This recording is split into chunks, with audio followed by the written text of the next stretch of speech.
बंगाल के लोग हैं तो बंगाल को ज्यादा बढ़ावा, आंध्र प्रदेश के लोग हैं तो बस तेलुगु देशम पार्टी ही सब कुछ बने संसार में, वो ही सब कुछ है। ऐसा माहौल बनता चला जा रहा है। The people of Bengal want to give more incentive to their state. The people of Andhra Pradesh wish that only Telugu Desam party becomes everything in the world. They precisely consider it as everything. Such an atmosphere is continuously getting created. राज्यवाद के आधार पर बहुत अंदर अंदर आग भड़क रही है। ऐसे ही जितनी इस छोटे से देश में भाषाएं हैं और भाषाओं की संख्या है, इतना दुनिया की किसी भी देश में इतनी भाषाएं नहीं। On the basis of statehood, a lot of fire is kindling from within. In the same way, in such a small country, as many number of languages are present, that many languages do not flourish in any country in the world. एक भारत देश ही है यहाँ सब तरह की भाषाएं पनप रही हैं। It is only in the country of India where all types of languages are flourishing. जितने राज्य उतनी भाषाएं, और भाषाओं को लेकर के आपस में झगड़ा भी बहुत हो रही है। As many states are present, that many languages are present, and a lot of fights are taking place among each other on account of language. Tamil Nadu में चले जाइए और वहां हिंदी बोलना शुरू करिए, कोई सपोर्ट नहीं करेगा। हिंदी को वहां ठीक ही नहीं समझते। Go to Tamil Nadu and start speaking in Hindi there. No one will support you over there. They do not consider it as proper. Hindi भाषा कोई वहां पढ़ता ही नहीं, सब तमिल को प्रेफरेंस देते हैं। No one reads the language Hindi over there. Everyone gives preference to Tamil there. एक मलयालम ऐसा है दक्षिण भारत की भाषाओं में, वो देश दक्षिण भारत के राज्यों में जहाँ सब प्रकार की भाषाएं जो है पढ़ाई जाती हैं, क्योंकि वो एजुकेटेड लोग वहाँ जाते हैं। Malayalam, Kerala is one such state from among the South Indian states where all types of languages are taught. It is since the educated people are more in number there. लेकिन फिर भी मलयालम भाषा को बहुत महत्व दे रहे हैं। हिंदी भाषा को वहां भी मलयालम केरल में भी उतना महत्व नहीं है। But still, they are giving more importance to the Malayalam language. The Hindi language doesn't have so much of importance, even in Kerala. क्योंकि उनकी बुद्धि में ही नहीं है कि भगवान जब इस सृष्टि पर आता है तो हिंदी भाषा में बोलता है या मलयालम में बोलता है या कन्नड़ में बोलता है या तमिल भाषा में बोलता है। Since it is not there in their intellect that when God comes in this world, does he speak in the language of Hindi or in Malayalam or in Kannada or in the language of Tamil? जब उनको ये ज्ञान मिलेगा तो वो समझेंगे इस भारत की मुख्य भाषा अभी भी ज्यादा से ज्यादा लोगों में बोले जाने वाली भाषा कौन सी है तो 20 भाषाएं हिंदुस्तान में, लेकिन ज्यादा से ज्यादा जो जनगण की भाषा है वो कौन सी भाषा है भारतवर्ष में? कौन सी भाषा है? हिंदी है। When they get this knowledge, they will understand that the main language of India even now is Hindi, which is the language which is spoken among most of the people. As such, there are scores of languages in India, but which is a language spoken by the common public in the Indian region? Which is the language? It is Hindi. तो जो हिंदी भाषा है, जन जन की भाषा है, उसी में आकर के भगवान बोलेगा ना। हिंदी ऐसी भाषा है, भगवान की भाषा, उसका प्रूफ है So, God will come and speak in the Hindi language, the language of the commoners, isn't it? Hindi is such a language, the language of God. It has a proof. भगवान आकर के जिस भाषा में बोलेगा वो भाषा सबसे सहज होगी, लिखने में भी सहज, पढ़ने में भी सहज. The language in which God will come and speak, it will be simplest of all. It will be easy even to write it. It will be easy even to read it. सुनने में भी, बोलने में भी सहज और समझने में भी सहज. वही भगवान की भाषा हो सकती है. It will even be easy to listen and speak it, and it will even be easy to understand it. Particularly, that can be the language of God. जैसे भगवान आकर के जो ज्ञान सुनाता है, एक तो मनुष्यों का ज्ञान होता है. मनुष्य आज की दुनिया में जो ज्ञान दे रहे हैं वो डॉक्टरों का ज्ञान होता है, डॉक्टरी के पढ़ाई के कॉलेज होते हैं. Just as the knowledge which God comes and gives, in fact, one type is the knowledge of the human beings. The knowledge which the human beings are given in this world. There is a knowledge of doctors. There are colleges where one studies medicine. मनुष्य आकर के जो ज्ञान दे रहा है अभी इस सृष्टि में, मनुष्यों का ज्ञान में वकालत का ज्ञान होता है, जज बनते हैं. ऐसे ही आज की दुनिया में इंजीनियर्स बनते हैं. In the knowledge that man is given after coming into this world, in the knowledge of human beings, there is a knowledge of law. They become judges. In the same way, in today's world, people become engineers. Engineers जो हैं उनकी भी पढ़ाई है, बड़े बड़े ऊंचे ऊंचे कॉलेजेस हैं, वो भी मनुष्यों की पढ़ाई है. लेकिन भगवान आकर के जो पढ़ाई पढ़ाता है वो इतनी सिंपल पढ़ाई है कि उसका सार और उसका तंत्र जो है वो 7 दिन के अंदर समझा जा सकता है. The studies of engineering is also taught. They too have very big and huge colleges. Even that is a teaching of human beings. But the lessons which God comes and teaches are so very simple that the essence of it can be understood in 7 days. कोई गरीब हो, कोई rice हो, समझदार कोई 8, 10, 15 वर्ष का बच्चा हो या कोई बूढ़ा हो, कोई बीमार हो या कोई स्वस्थ व्यक्ति हो, हर एक को भगवान का जो ज्ञान है वो बुद्धि में बैठ सकता है. लूला लंगड़ा हो या शरीर से स्वस्थ. Whether one is poor or rich, someone is an intelligent 8 to 10 or 15-year-old child, or whether one is an old man, whether one is ill or healthy, the knowledge of God can settle in each one's intellect, whether one is lame or is in good health. भगवान का ज्ञान सब ले सकते हैं और सिर्फ 7 दिन में उसका सार समझ सकते हैं. इतना सहज ज्ञान है भगवान का और उसकी फीस भी कुछ नहीं.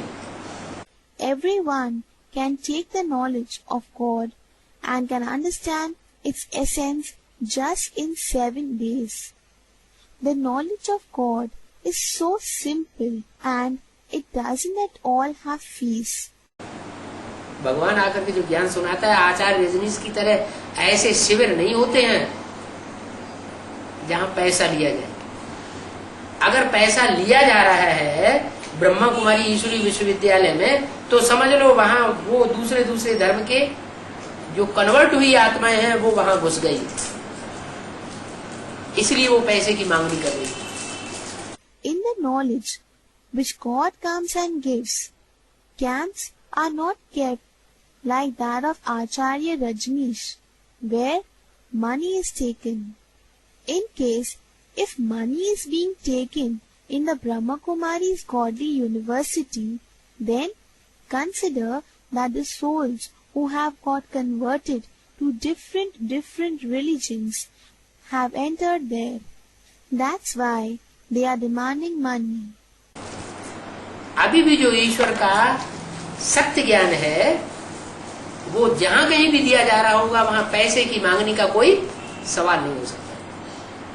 Even now, the place where God's true knowledge is being given, there can't be any question of demanding money.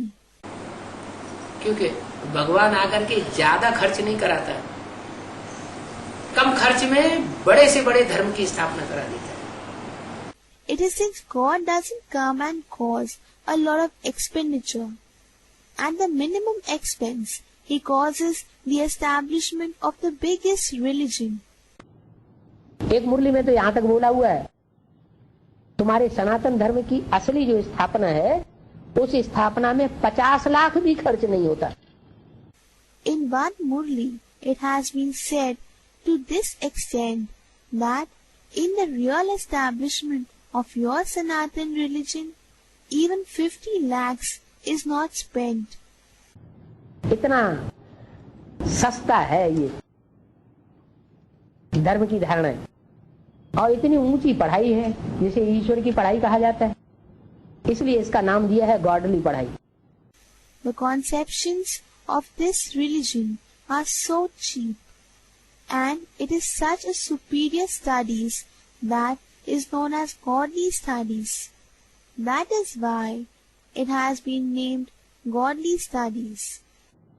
और दुनिया में जो पढ़ाई पढ़ाई जा रही है, चाहे वो इंजीनियरिंग की हो, चाहे वो पीएचडी की पढ़ाई हो, चाहे वो डीलिट की पढ़ाई हो, चाहे वो कोई भी तबक्के की पढ़ाई हो, उस सब पढ़ाइयों का नाम दे दिया है डॉगली पढ़ाई.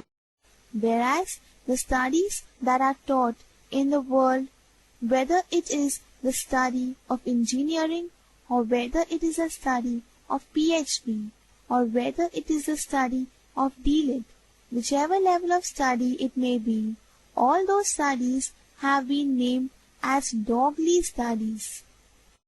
50 लाख बोला.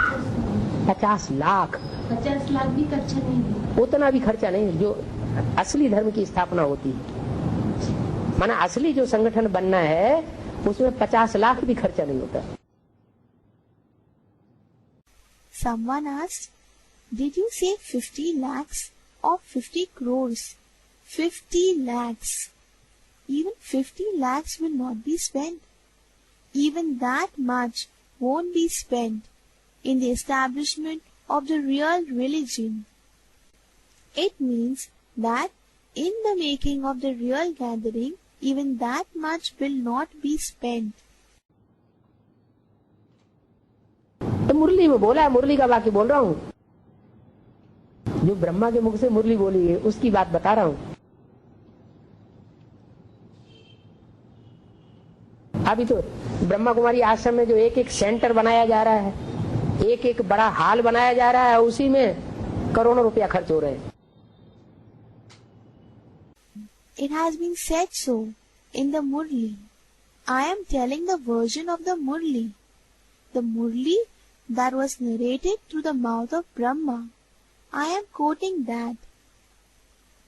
Now in the Brahma Kumari ashram, crores of rupees are being spent just on each center that is being built, each hall that is being built. समझा जा सकता है कि भगवान गरीबों के लिए आता है या रईसों के लिए आता है, साहूकारों के लिए आता है. भगवान गरीब निवाज कहा जाता है या साहूकार निवाज कहा जाता है? क्या कहा जाता है? It can be understood as to whether God comes for the poor or for the rich, for the wealthy. Is God said to be the one who showers kindness on the poor, Garib Nivas, or is he said to be the one who showers kindness on the rich, Sahukar Nivas? What is he known as? गरीब निवाज कहा जाता है, इसलिए गरीबों को आकर के पहले उठा रहा है. अगर कोई रईस साहूकार उठते भी हैं तो असली ज्ञान को ग्रहण नहीं कर पाते, फिर भी वो ब्रह्मा कुमार कुमारियों के पीछे लग जाते हैं. he is said to be Garib Nivas. Hence, he comes and leaves the poor first. Even if some rich or wealthy come out, then they are not able to grasp the real knowledge. They will still go behind the Brahma Kumar or Kumari. देहधारियों के पीछे लग जाएंगे। ईश्वरीय ज्ञान जो मुख से निकला, मुख वंशावली, ब्राह्मण नहीं बन पाते। जो मुख वंशावली बनते हैं उनकी तादाद ही बहुत थोड़ी है। They will go behind the bodily beings, the knowledge that comes out of the mouth. They will not be able to become Mukvanshavali, mouth-born Brahmins. The quantity of those who become Mukvanshavali is very little. तो ऐसा श्रेष्ठ ज्ञान जो भगवान आकर के इस समय दे रहा है 3 मूर्तियों के द्वारा, ब्रह्मा की मूर्ति, शंकर की मूर्ति और विष्णु की मूर्ति जो नए संगठन की पालना करेगी। Therefore, God has come and is giving such a superior knowledge through the 3 figures, through Murtis, the figure of Brahma, the figure of Shankar, and the figure of Vishnu, who will give sustenance to the new gathering. जिस नए संगठन का नाम शास्त्रों में दिया हुआ है, अंग्रेजों के शास्त्रों में उसका नाम दिया है पैराडाइज, मुसलमानों के शास्त्रों में उसका नाम दिया है जन्नत और हिंदुओं के शास्त्र में उसका नाम दिया है Baikunth. The new gathering which has been named in the scriptures of the English, it has been named paradise. In the scriptures of the Muslim, it has been named Jannat, and in the Hindu scriptures, it has been named Vaikunt. वो नए संगठन की पालना जिस विष्णु की तीसरी मूर्ति के द्वारा होनी है, वो मूर्ति अभी भी प्रत्यक्ष होने का टाइम है। The third figure, that is Vishnu, through whom the new gathering has to receive sustenance, there is still time for the revelation of that figure. 3 मूर्तियां हैं, तीनों मूर्तियों का अपना अपना टाइम निश्चित है, अपना अपना कार्य करने का। जैसे और दुनिया के धर्म पिताएं हुए हैं, उन्होंने 100 साल के अंदर अपने धर्म की स्थापना की। There are 3 figures, and all the 3 figures have time fixed for doing their own duties. Just as there have been the other religious fathers, they established their religion within a period of 100 years. चाहे इब्राहिम हो, चाहे बुद्ध हो, चाहे Christ हो, चाहे गुरु नानक हो, 100 साल से ज्यादा किसी ने अपने धर्म की स्थापना का टाइम नहीं लिया। ऐसे ही भगवान भी जब इस सृष्टि पर आता है तो 100 वर्ष के अंदर पूरी स्थापना सनातन धर्म की करके चला जाता है। Whether it was Abraham or Buddha, whether it was Christ or Guru Nanak, no one took more than 100 years for the establishment of their own religions. Similarly, even when God comes on this world, He does the complete establishment of the Sanatan religion within 100 years and then leaves. उन 100 वर्षों में तो 70 वर्ष तो अभी पूरे होने जा रहे हैं। क्या माने 2 मूर्तियों का कार्य पूरा हो चुका, ब्रह्मा की मूर्ति और शंकर की मूर्ति। अब तीसरी मूर्ति सामने आने वाली है। In those 100 years, 70 years are about to be completed now. What? It means that the work of the 2 figures has been completed. That is, the figure of Brahma and the figure of Shankar. Now the third personality is about to come in the front. जो तीसरी मूर्ति और उसके followers Bharat में बहुत ऊंची दृष्टि से देखे जाते हैं। 3 संप्रदाय भारत के प्रसिद्ध हैं भारतीय शास्त्रों में भी। एक ब्रह्म समाजी, दूसरे वैष्णव पंथी। That third figure and its followers are treated with much respect in India. 3 communities are famous in India.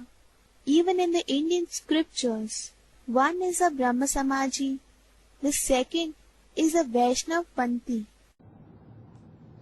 हैं विष्णु के फॉलोअर्स, और तीसरे शैव संप्रदाय वाले, शाक्त संप्रदाय जिनको कहते हैं।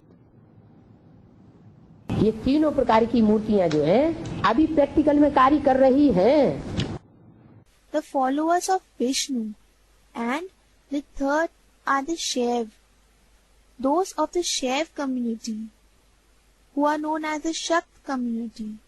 These three types of figures are presently functioning. जो सारे विश्व के ऊपर कंट्रोल करने वाली है, जिनके लिए झंडारोहण में झंडा गान करते हैं, विश्व विजय करके दिखलावे तब हो पूर्ण हमारा झंडा ऊंचा रहे, हमारा विजयी विश्व तिरंगा प्यारा। They are going to control over the entire world, for whom, while hoisting the flag song is sung. Our vow will be accomplished when we achieve victory over the world. Let our flag be held high. The beloved tricolor will achieve victory over the world. वो तो कपड़ा दिखा देते हैं, कपड़ा समझते हैं। अब कपड़े का झंडा वो कैसे विश्व विजय करेगा? ये तो शरीर रूपी 3 वस्त्र हैं। ये शरीर क्या है? वस्त्र है।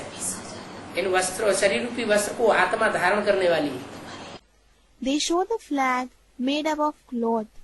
They consider it to be cloth. Now, how can a flag made up of cloth achieve victory over the world? Actually, these are the 3 bodies which are in the form of a dress. What is this body? It is a dress. The soul assumes this body form of dress. आत्मा एक शरीर छोड़ती है और दूसरा शरीर लेती है।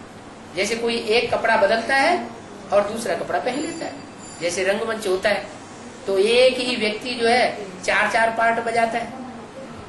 The soul leaves one body and takes another body, just as someone changes one dress and wears another dress.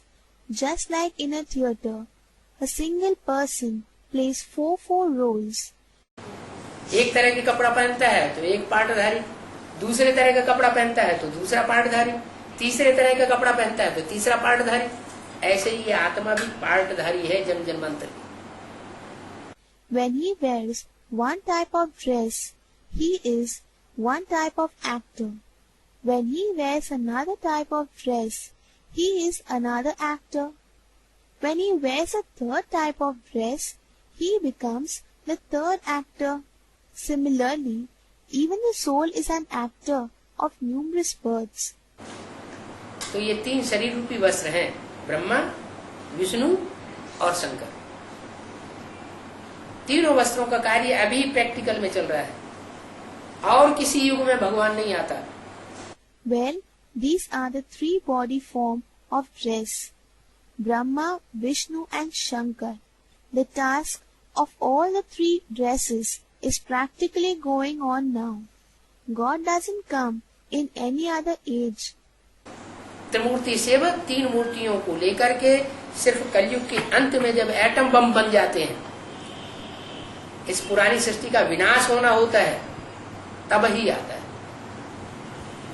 Trimurti Shiv comes with the 3 Murtis figures only at the end of the Iron Age, when atom bombs are prepared and the destruction of the old world is to take place. आता है तब भी atomic energy तैयार होती है और जाता है तो भी एटमिक एनर्जी विस्फोट होती है और काम पूरा हो जाता है। At the time when he comes, the atomic energy is created, and even when he goes, explosion of the atomic energy takes place and the task gets accomplished. तो 3 मूर्तियों के लिए 100 साल के संगम युग में, पुरुषोत्तम संगम युग में 30-33 साल तीनों मूर्तियों के लिए बटे हुए हैं कार्य के लिए। ब्रह्मा के 30-33 साल तो जब उन्होंने शरीर छोड़ा था 68, 69 में 18 जनवरी को, तभी 33 साल पूरे हो गए। In the 100 years of the confluence age, in the auspicious confluence age, 30 to 33 years are divided among the three figures. The 30 to 33 years of Brahma got completed when he left his body on 18 January 1968-69. Shankar की तीसरी मूर्ति के 30-33 साल वो भी पूरे हो गए, माने 66-67 साल पूरे हो चुके। The 30 to 33 years of the second figure, Shankar, also got completed. In other words, 66-67 years have got completed. अब तीसरी मूर्ति को प्रत्यक्ष होने का थोड़ा अंतराल का टाइम रहा हुआ है, उसको भी 3-4 साल में प्रत्यक्ष होना है। Now the time, that is the interval for the third figure to get revealed is remaining. Even that figure has to get revealed in the 3 to 4 years. दो मूर्ति पार्ट हो गया बोल रहे ना, दो हाँ जी, मूर्ति का। हाँ। लेकिन शंकर का तो प्रैक्टिकल में स्थापना के रूप में हुआ, विनाश के रूप में तो नहीं हुआ। Someone said, Baba, you said that the part of the two murtis is over, but the part practically played by Shankar was in the form of establishment and not in the form of destruction. स्थापना के रूप में ब्रह्म कुमारी ईश्वर विश्वविद्यालय में जो ब्राह्मण तैयार हुए हैं, उन ब्राह्मणों को ज्ञान बाण मार मार करके और उनको उनके मनोबल को डाउन करने का काम नहीं हुआ, अनिश्चय बुद्धि बनाने का काम नहीं हुआ। बुद्धि से गहरा Didn't the act of continuously striking arrows of knowledge and lowering the self-esteem of the ones who have become Brahmins in the Brahmakumari's godly university take place? Didn't the task of bringing them into uncertainty take place? Someone said it was attacking intellectually. कोई भी काम पहले सूक्ष्म में होता है, फिर स्थूल में होता है। मकान बनाया जाता है तो पहले बुद्धि में खाका आता है, फिर स्थूल में कागज में खाका खींचा जाता है। Any work first takes place in a subtle manner. Then it happens physically. When a house is built, initially the sketch comes in the intellect. Then it is physically sketched out on the paper. वो थोड़ा सूक्ष्म रूप और स्थूल हुआ, फिर practical में मकान प्रैक्टिकल में बना दिए जाते हैं, तो 3 आयाम हुए कि नहीं। तो ऐसे ही हर मूर्ति का जो कार्य है वो 3 रूपों में चलता है। At that time, that subtle form becomes a little more apparent. Then, in practical, the house is built. In that case, there are 3 dimensions, isn't it? Similarly, the task of every figure works in the 3 forms. Shankar का भी कार्य जो है वो कार्य संपन्न हो चुका, खाका तैयार हो गया। वो खाका जो है ब्राह्मणों की संग हुई दुनिया में विस्फोट करने वाला है। Even the task of Shankar has got completed. The outline has become ready. That outline is going to explode in the confluence age of the Brahmin world. क्या? इसलिए मुरली में बोला बड़े के बड़ा बम है परमात्मा बम। Therefore, it is said in the Murli that the biggest bomb is a Paramatma bomb, the bomb which will lead to the revelation of the Supreme Soul. Brahma परमात्मा के रूप में नहीं गाया हुआ है, विष्णु भी परमात्मा के रूप में नहीं गाया हुआ है। परमात्मा के रूप में एक ही हस्ती है जिसे शंकर कहा जाता है। Brahma is not famous in the form of Supreme Soul. Even Vishnu is not famous in the form of Supreme Soul.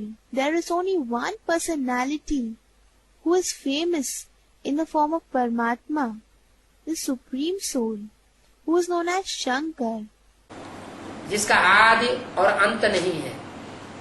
शास्त्रों में एक ही देवता है जिसका जन्म नहीं दिखाया जाता और जिनका मृत्यु नहीं दिखाई जाती। who doesn't have a beginning or an end. In the scriptures, there is only one deity whose birth and death is not shown. Krishna का जन्म भी दिखाया जाता है, मृत्यु भी दिखाई जाती है। ब्रह्मा के लिए भी बोला है शास्त्रों में, ब्रह्मा 100 वर्ष की आयु में मृत्यु लोक में खलास हो जाता है। Krishna's birth is also shown and death is also shown. Even for Brahma, it is said in the scriptures that at the age of 100 years, Brahma dies from this mortal land. वो भी खलास हो जाता है। वो सबसे नीचे का कपड़ा है, विष्णु बीच का कपड़ा है और सबसे ऊपर की तरफ के में शंकर की मूर्ति है। Even he, Dada Lake Raj, dies. He is the lowest cloth in the Indian flag. The middle cloth represents Vishnu, and at the topmost level is a figure of Shankar. और तीसरा मूर्ति से और भी कुछ होगा, माना प्रैक्टिकल कार्य, practical कार्य जो है वो विष्णु के द्वारा होता है। लेकिन ज्ञान तो वैष्णव संप्रदाय जो है वो अपने को बहुत स्वच्छ समझते हैं। Someone asked, Baba, does something more also get accomplished through the third figure? The practical task is accomplished through Vishnu. The Vaishnava sect consider themselves as the cleanest. कहते हैं कौन से संप्रदाय के? अरे हम वैष्णव संप्रदाय के हैं। हमारा खान पान रहन सहन सारा उच्च कोटि का है। If someone asks them, of which cult are you? They will say, Arey, we are of the Vaishnava sect. Our eating habits, way of life, etc. are all of high class. माना जो शंकर के through ज्ञान का बीज चारों तरफ सारी दुनिया में फैलाया जा रहा, हाँ। उसका प्रैक्टिकल करेगा, प्रैक्टिकल स्वरूप लेकिन जो है, उससे अलग ज्ञान नहीं रहेगा ना। नहीं, ज्ञान तो वो ही रहेगा, अच्छा, लेकिन वही। उसमें शुद्धता ज्यादा होगी, मिक्सचरिटी नहीं होगी मनमत की। अच्छा। Someone said, that is, they will bring the seed of knowledge which is being spread in the entire world through Shankar into practical. Its practical form. Someone said, but the knowledge will not be different, will it? No, the knowledge will be the same, but there will be more of purity in it. Mixture of their own opinion or of human opinion will not be there. या मनुष्य मत की मिक्सचरिटी जो है, जैसे ब्रह्मा के द्वारा सुनाया हुए ज्ञान में हुई, या जैसे शंकर के द्वारा सुनाए हुए ज्ञान में रुद्रगण जो हैं वो 108 रुद्रगण जो रुद्रमाला में गाए हुए हैं वो 108 नंबर वार हैं। Mixture of human opinion will not be there. Just as in the knowledge narrated by Brahma or in the knowledge narrated by Shankar, the 108 Rudragan, that is, the group of the Rudra, Shankar, whose praises are sung in the rosary of the Rudra, are number-wise. वो 12-12 के 9 group से हैं, 9 धर्मों से आए हुए। वो एक से एक श्रेष्ठ हैं और एक से एक भ्रष्ट कर्म करने वाले भी, लेकिन हैं पावरफुल आत्माएं दुनिया में। There are 9 groups of 12 each who have come from the 9 religions. They are superior to one another, and also there are those that perform the worst deeds number-wise, but they are powerful souls. वो 108 बीज हैं दुनिया के, जिनमें सारी दुनिया समाई हुई है। इसलिए शास्त्रों में आया हुआ है कि जब सारी धरती गर्त में जा रही थी तो एक नाव बनाई गई और उसमें दुनिया के सभी बीज, खास खास बीज जो हैं वो उस नाव में रख लिए गए। But they are powerful souls of the world. They are the 108 seeds of the world, in which the entire world is merged. Therefore, it has come in the scriptures that when the entire world was going into the ditch, a boat was prepared, and all the special seeds of the world were kept in that boat. ताकि सृष्टि कहीं खलास न हो जाए। कम से कम बीज तो बने रहेंगे। तो ये 108 बीज रूप आत्माएं हैं जिनका गायन हर धर्म में किया जाता है। So that the world doesn't come to an end, at least the seeds will be safe. So these are the 108 seed form of souls who are famous in every religion. हर धर्म में वो माला स्मरण की जाती है। 108 मणकों, 108 श्रेष्ठ आत्माएं हैं, जो श्रेष्ठ आत्माएं अभी गुप्त रूप में अपना कार्य कर रही है। That rosary of 108 beads is remembered, rotated in every religion. They are the 108 superior souls who are currently performing their task in an incognito way. ज्ञान सुनाने वाला ज्ञान दाता भी गुप्त, ज्ञान लेने वाले जो पांडव बच्चे हैं वो भी गुप्त।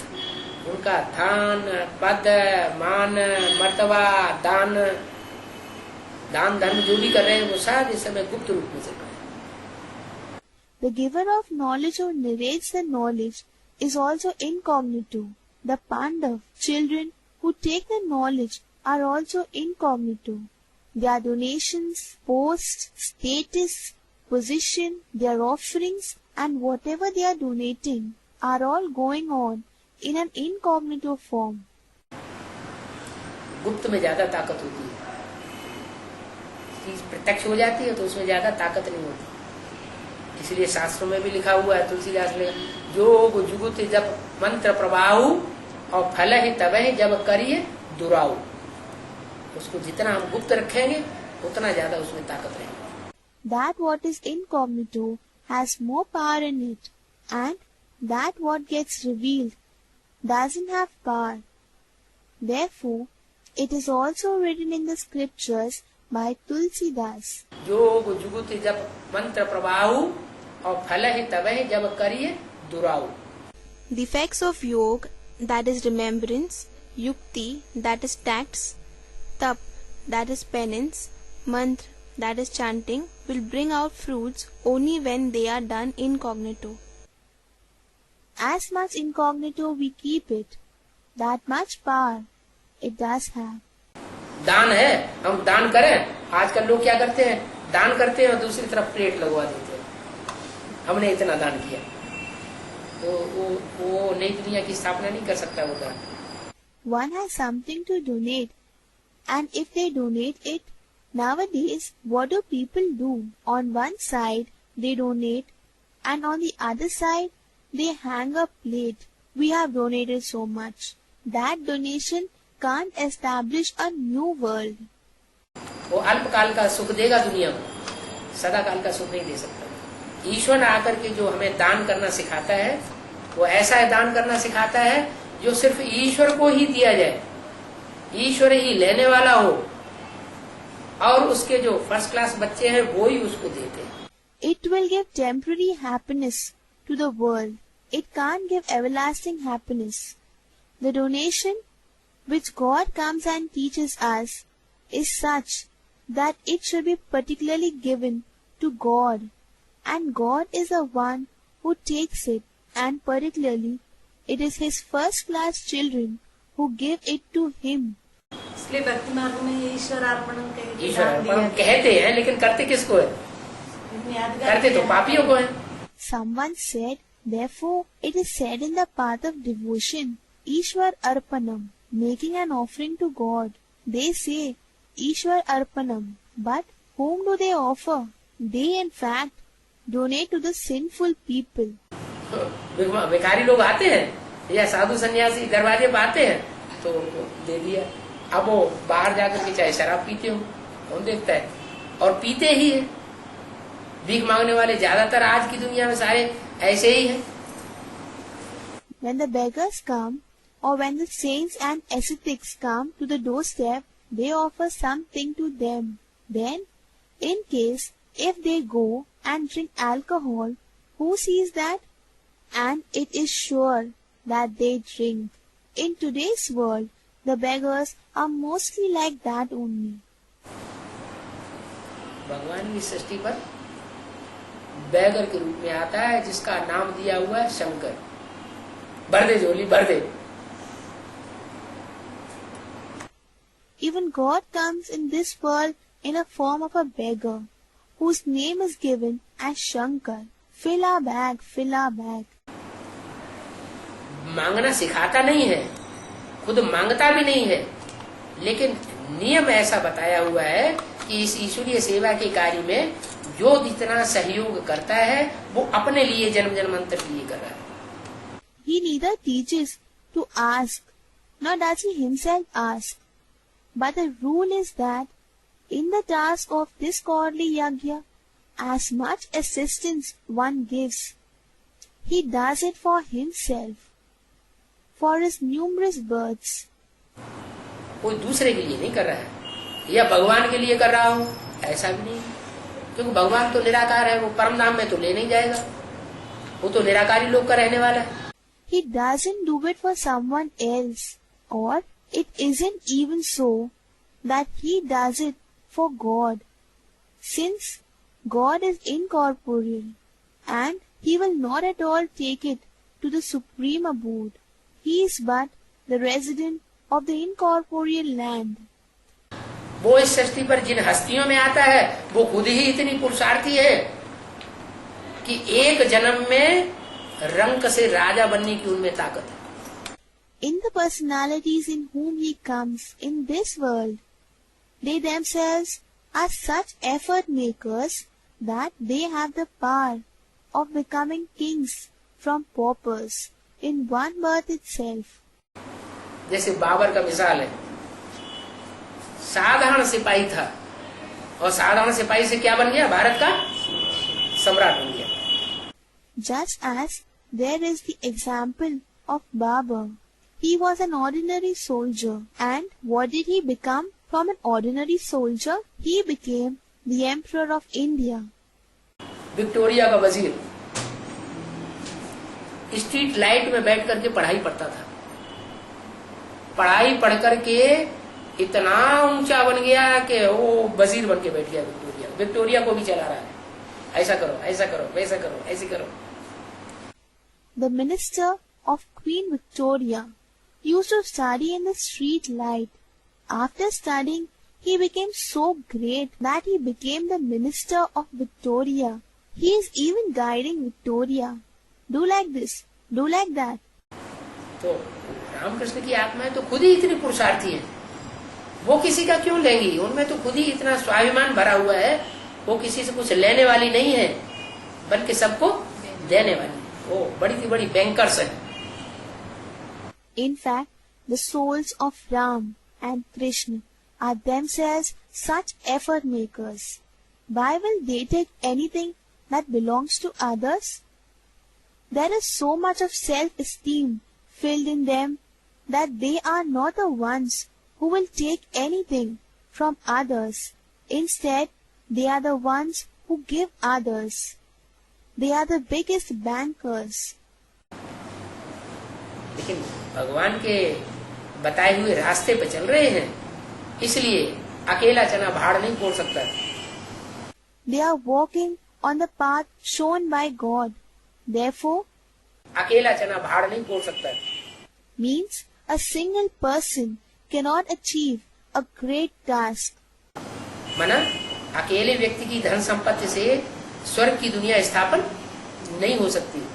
In other words, with the wealth and property of a single person, the world of heaven cannot be established. इसलिए सबका कणा दाना का सहयोग लेकर के और नई दुनिया की स्थापना करके चले जाते हैं।